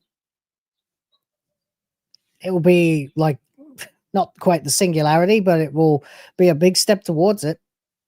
It'll be the moment where, you know, game developers suddenly are no longer required because you can just have an idea and generate it with AI. Maybe I should start fucking learning AI. I mean, even Elon Musk is talking about having an AI game studio. And if anyone could probably do it, it would be him. But I don't know. It's the Wild West at the moment, and not in a good way.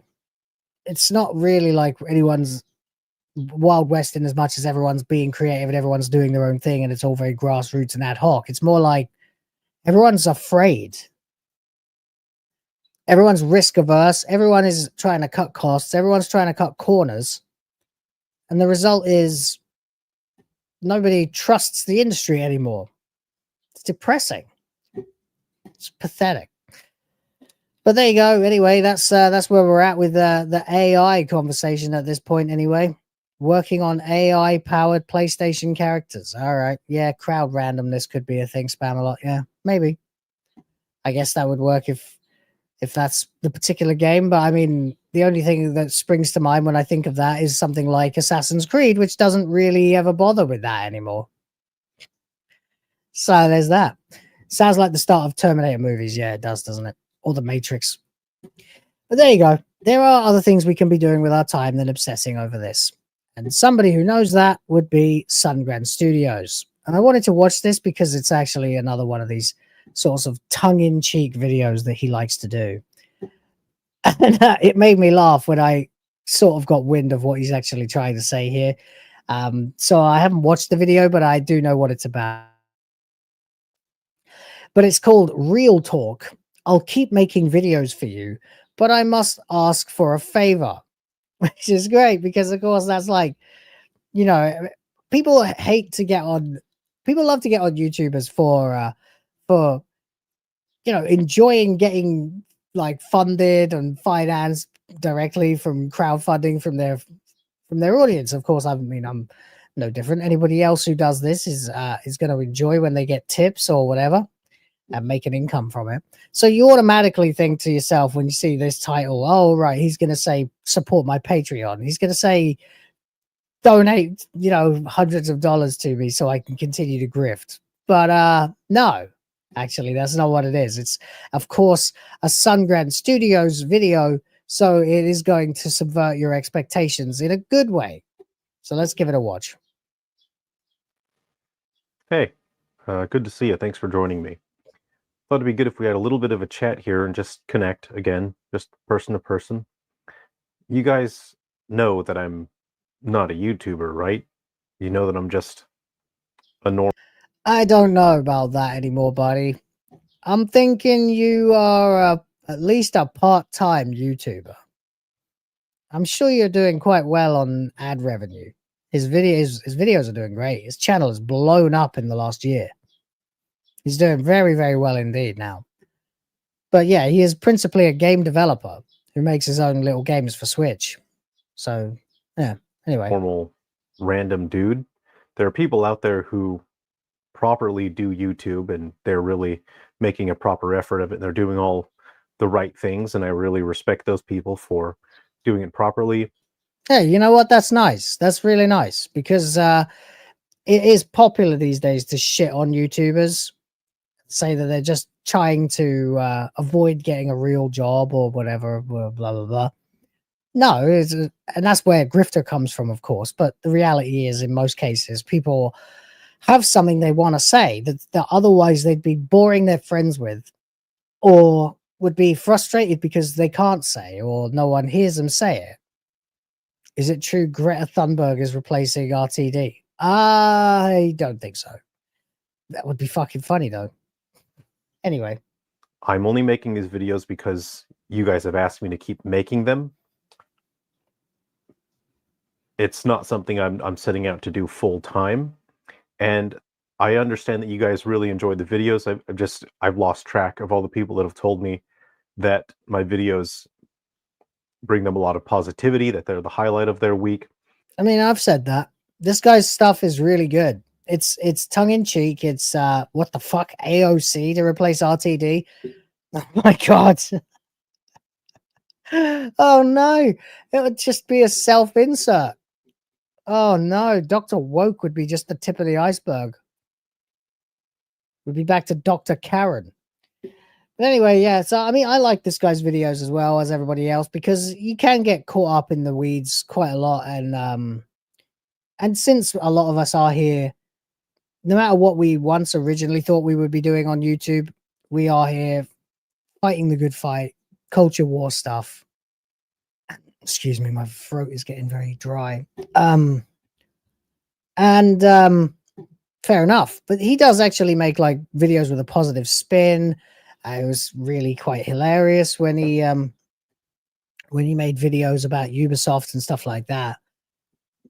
But he also likes to tell lame little jokes. I remember the one about him roasting sausages when he was supposed to be talking about Assassin's Creed Shadows gameplay or something, and that was just hilarious. But anyway. And that is why I'm continuing to make these videos. But I have no intention of ever being a full-time professional YouTuber or anything like that. And so because you guys want me to keep making videos, the fun, positive, funny stuff, I'll keep making them. That's good. I'm glad. He is a different flavor from everybody else, you know. We're out there going, right, this shit's woke, this shit's not woke. And these people think this is woke, but it's not. And then this one comes along and it is woke. But it's more than just that. I mean, I haven't really talked about wokeness since Doctor Who in this stream. But this guy does make videos that are, like heartwarming, I suppose. Seems like a genuinely nice cat. And that's cool. You need more people like that. If they have to talk about these negative subjects, if they can put a little positive spin on it, that's always welcome. Well, it's not always welcome. Some people love to wallow in misery, but I think it's welcome. People in the industry and gamers have asked me to be a leader in the public space for the games industry. People have asked me to be in the public space as a positive influence for people. And that's difficult. It's time consuming and you have to spend energy considering all of those things. And I will do those. That's a good point. As he's probably found out, YouTube is not some half-assed job. You cannot do it like that. You have to dedicate all your time to it. Even if, like, for example, if I'm not online, if I'm not streaming and a video's not coming out, I'm on X, or I'm watching other people's content, or I'm looking at whatever's going on, trawling news sites, trying to find something interesting, something that interests me, but something that I care about too, that I can talk about for you guys. Because, you know, I obviously want to be making content, and there is always something going on. So you need to be basically permanently semi-plugged into the internet. And that is a difficult thing to do. Time management becomes incredibly important. Obviously, you know, I have a family, a new family that is growing, and they have a lot of needs as well. So trying to balance life and YouTube is a difficult fucking thing. It really is. But and he's figured that out, obviously, already, because people are asking him to make more content, make more videos, talk about this, talk about that. Hell, I get that stuff too. I get people requesting topics and sending me stuff that I need to be watching or blah blah blah, and that's sometimes very helpful, and sometimes it's not the direction I want to go in, and that you know, that's life. But it's always time consuming. You're always there. I'm always got my phone in my hand. I'm watching something. I'm reading something, trying to figure out what the hell's going on. So I want to see where he's going with those things because people have asked it of me. But I want to ask you for something in return, and I will explain that. So I will keep doing these videos for you. I will do everything I can to help lead the industry. So what do you think, guys? If you haven't seen this, no spoilers if you have, but what do you think he's going to actually request? What do you think he is going to say he wants people to do for him instead? I just want to know, like, where people's minds are at, because the answer may surprise you. But it might not. I mean, it's actually a kind of a growing trend at the moment to request for this stuff, right? So we're thinking money, right? He wants money. Okay. Anything else? Share his content.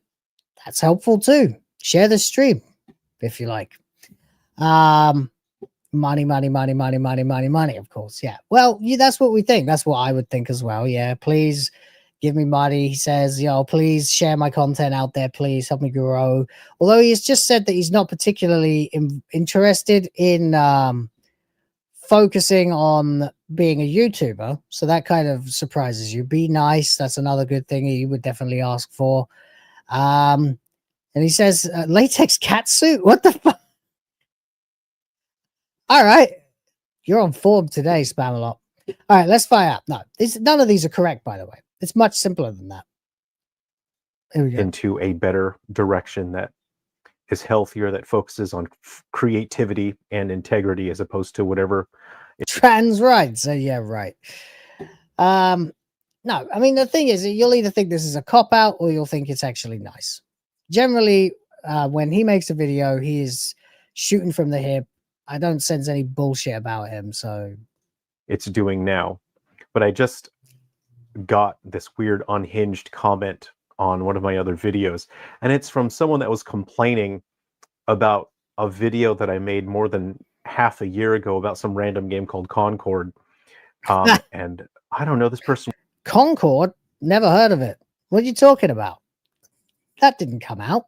What game was that? To be left alone sometimes? Yeah, that would be death to any YouTuber asking for that.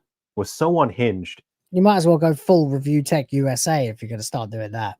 Just go ahead and evolve into a lolcow.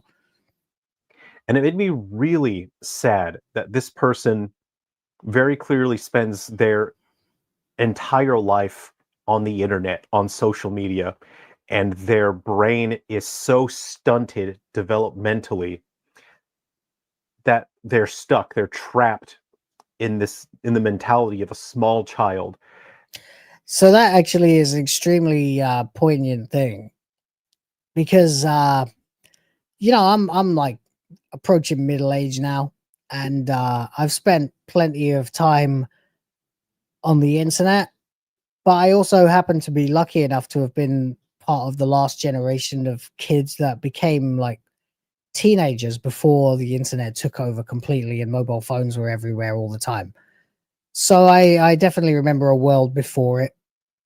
I definitely remember when people were more rational and could actually engage with content and creators and various other things like that without actually losing themselves to it.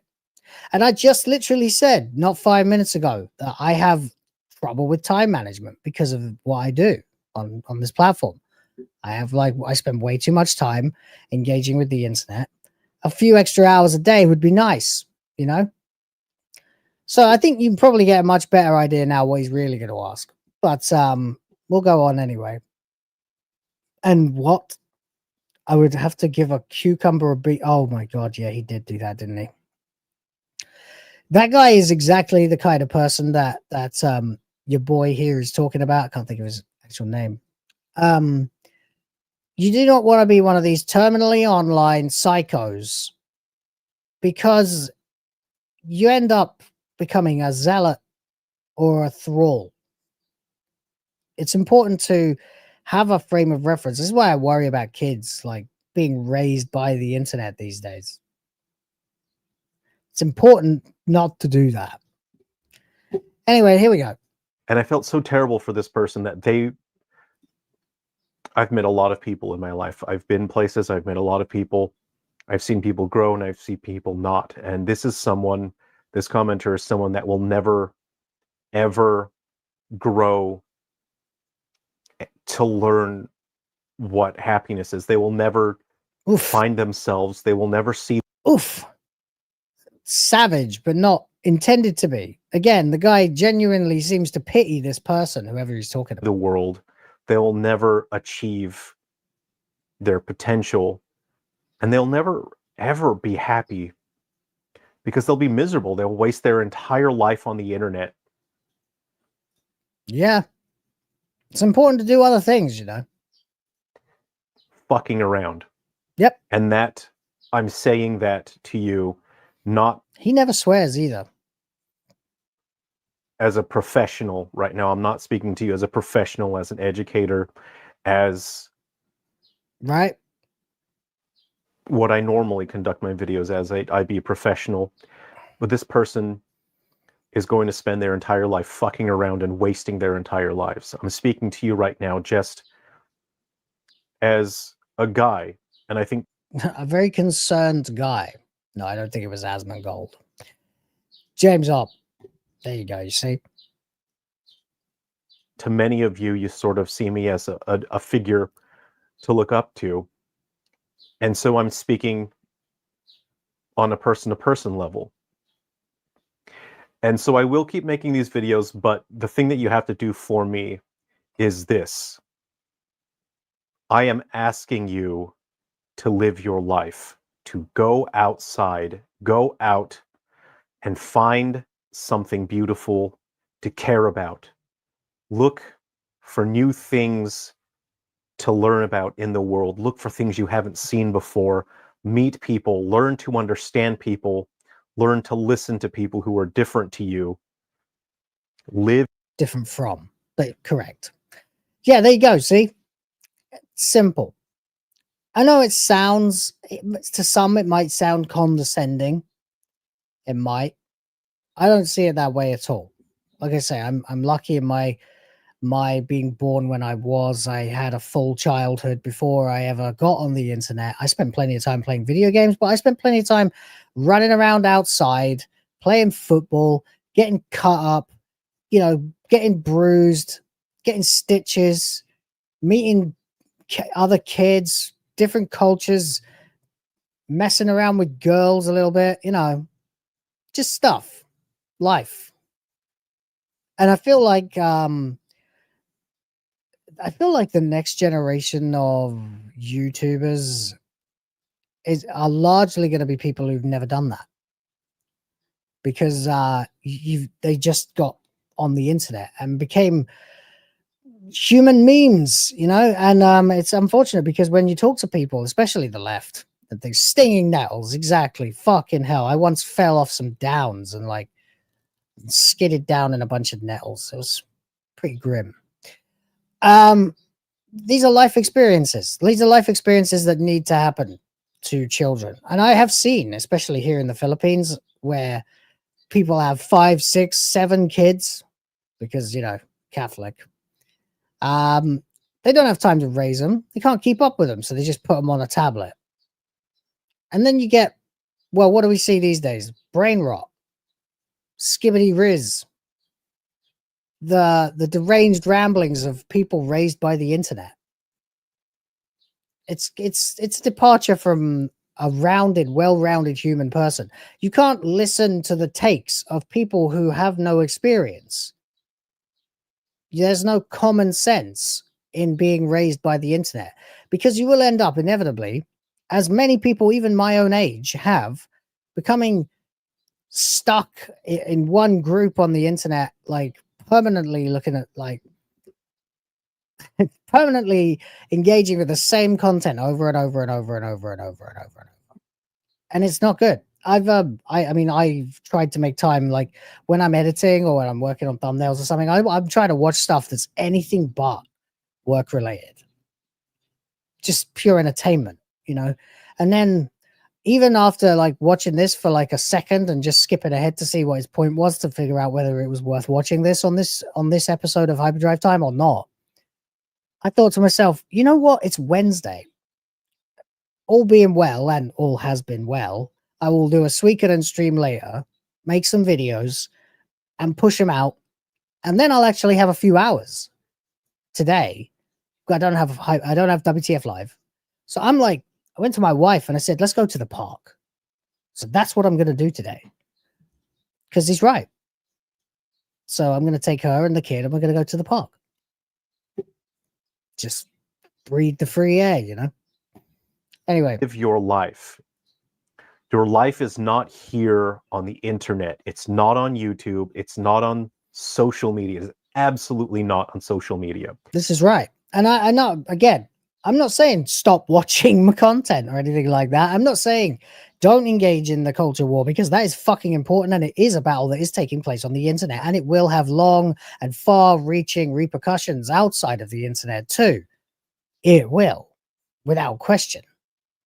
But, you know, without the condescending wankerdom of someone like Ncuti Gatwa going, if you don't like my politics, go touch grass.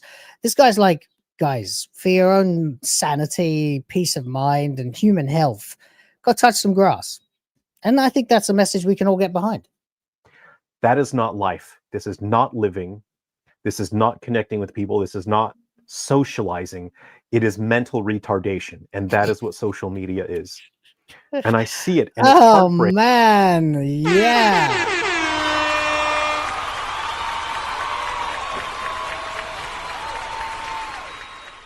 Damn, man. You've been blocked by a lot of people, Juneman.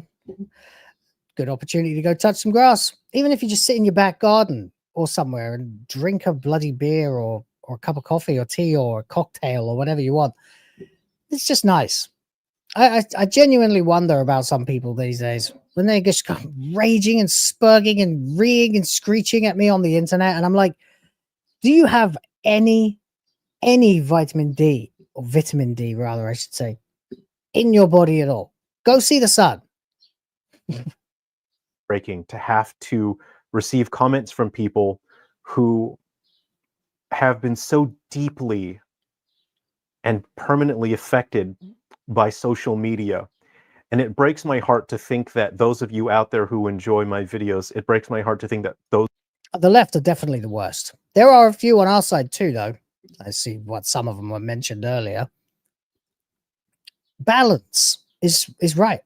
They take their vitamin D as a suppository, right? Yeah. People are not meant to be doing what we're doing in these cases. You know, yes, everyone has to work. Yes, you should have a good job. You should make money. You should enjoy your work. And I'm grateful every day that you guys do gift me various things here and there that help me to continue to do something that I genuinely care about, that I love to do, that I enjoy so much in YouTube. It's really the most satisfying era of my entire life. I'm not going to lie. But if I thought I could never go outside, like sometimes I just go to the shop just to take a break, just to switch gears. Just go and hang out, grab a Pepsi or whatever. And yeah, I'm still on my phone reading and that, but I'm outside. You know, it matters. What's the point in living in this tropical country if I never see the sun, you know? Those of you, some of you out there might waste your lives fucking around on the internet. And I don't want to see that.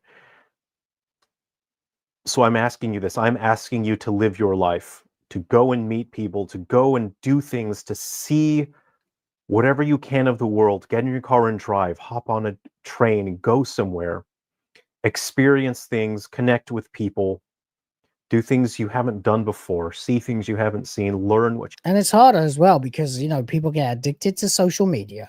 And this is particularly the left, for example. You've seen these people who are permanently and terminally online, Twitter addicts, cannot put down Twitter for 5 minutes to stop arguing with people to go and do anything else with themselves. That's why they don't have any money. They don't get jobs. Only people of relative talent and real dogged determination can eke out a living on the internet. or very lucky people, I guess. But at the end of the day, sorry, dramatic Aloy. Yeah, the time changes, but don't worry, you can watch it back. Yeah, people who spend too much time on the internet, they don't even end up getting real jobs. They don't make money, so they end up with nothing better to do. So it's a vicious cycle. So they can't even go on a vacation for a couple of weeks a year. And again, see the sun, go for a swim, go to the beach, go smell some flowers or something. I don't know. But yeah, it's important to find time for that. And I think that the message here is to find balance, which I think is a good message. We'll carry on for another minute or two and we'll wrap up the stream. You haven't learned. And I also want to ask you this. This is the second thing, is no matter what you do, I want you to do your best. I want you to become as great as you can be.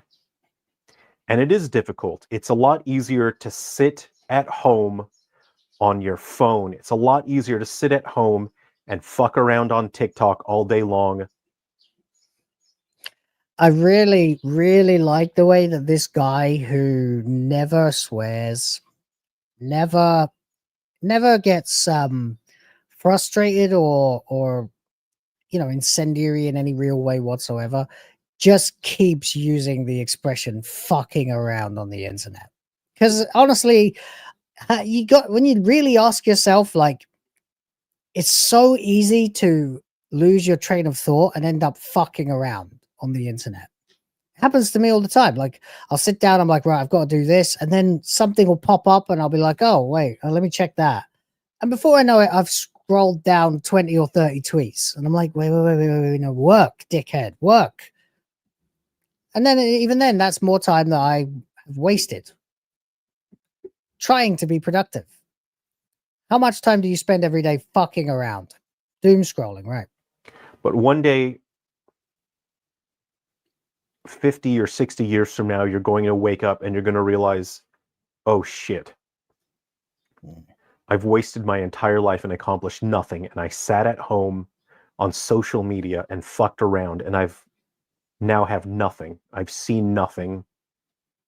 I have nothing. I have no one. This is going to happen to somebody. I'm asking you guys to go out and live your lives and to be the absolute best that you can be. Look for challenges, improve yourselves, cultivate your soul. Beautiful. And I'm not saying that as a hypocrite, as, oh, I'm holier than thou and I'll tell you what to do. I'm trying to show you guys by example how I live my life. And every day I try to live my life with the goal of being a good man. I want to be the best person that I can possibly be. And that means to be a source of strength to other people, to be a source of support to other people, to be understanding, even if other people are just horrible, terrible to me, and they say terrible things. I will do whatever I can to be understanding of those people and try to understand them and to still be supportive no matter what. And it's not nice for me to have to be online and see people who are going to waste their entire lives being miserable, fucking around on the internet.